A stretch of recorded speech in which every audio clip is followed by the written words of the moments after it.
Lesson planning is an important part of being a professional educator. Lesson plans make sure students are getting consistent instruction that is moving them toward the learning objectives. In special education, lesson planning is a key way to identify specially designed instruction.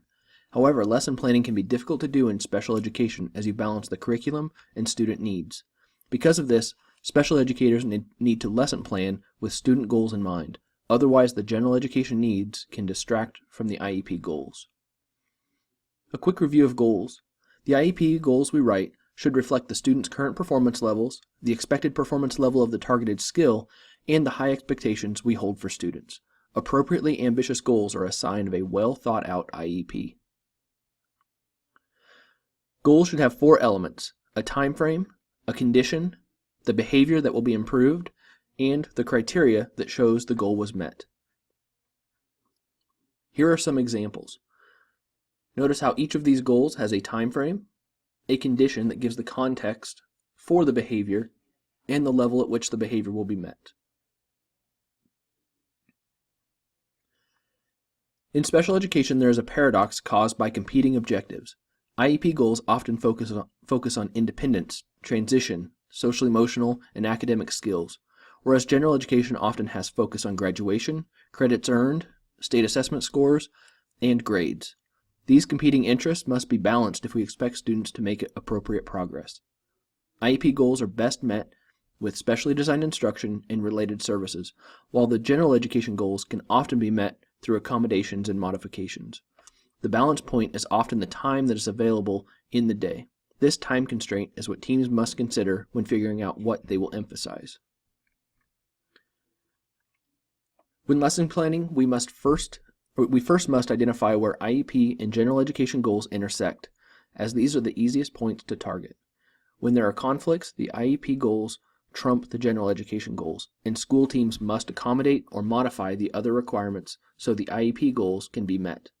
Once this is determined, it is easier to plan out the lessons that will support these goals. Lessons might be longer and have a broader view of curriculum, or they might be shorter and target the skills very explicitly. However your lessons are set up, consider the goal you are targeting, the activities that will guide the learning, and how students will demonstrate their learning. One of the tools used in special education to do this is the Specialized and Direct Instruction Plan. This plan can be completed for an individual student or a group of students with common goals. It is important to write out the goal on the plan so it is clear to you and other staff who may carry out the instruction. The columns organize the daily work that targets each goal, including transition goals. Include the activity that will be used. You can have lots of details about materials, procedures, etc., or it can be simpler. The key is that it adequately communicates how the lesson should go and what it should target.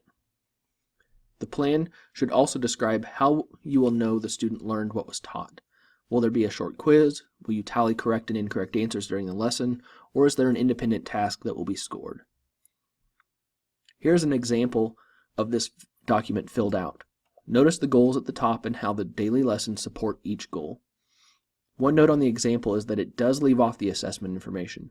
I would expect on the first goal for there to be a count of appropriate or inappropriate body language, or something similar. Make sure this is included on your plans to keep our mind on growth and not just activity.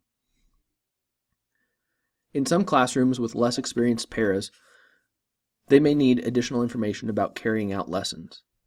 This lesson plan is more detailed to bring more consistency. This takes longer to prepare, but ensures lessons are taught appropriately with the right materials. This last example is just a condensed version of the first form that fits more information in a smaller space. This may be useful after you and staff are familiar with the lesson planning forms. In conclusion, special education has a duty to ensure students are progressing in the general education curriculum and in their appropriately ambitious goals. Without a focus on goals, you can quickly get overlooked. So make sure you have consistent plans that support the needs identified by the IEP team. When there is a focus on goals, students can learn more and become more independent.